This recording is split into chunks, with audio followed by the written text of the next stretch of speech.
Friends welcome to Digiseva pay YouTube channel. ఈ రోజు వీడియోలో మీరందరూ చూడబోయేది ఏంటంటే 2 నుంచి వాలెట్ 1 కి డబ్బులు ఎలా మార్చుకోవాలి, వాలెట్ 2 నుంచి 1 కి వచ్చిన దాని తర్వాత ట్రాన్స్ఫర్ కానీ రీఛార్జ్ కానీ ఇవి ఎలా యూస్ చేసుకోవాలన్నది మీరు ఈ వీడియోలో చూడబోతున్నారు.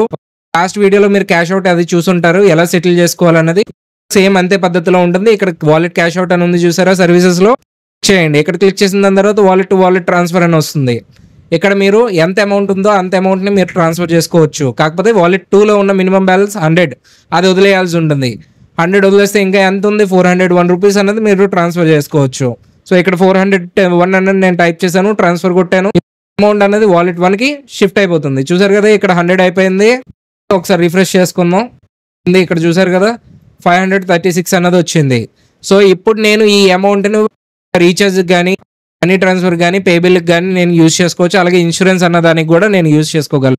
2 నుంచి 1కి వస్తే మీ అకౌంట్కి పంపించుకోవడానికి మనీ ట్రాన్స్ఫర్ యూజ్ అవుతుంది తప్ప క్యాష్ అవుట్ చేసుకోలేరు. అలాగే 1కి వచ్చిన అమౌంట్ మళ్ళీ తిరిగి 2కి వేయలేరు.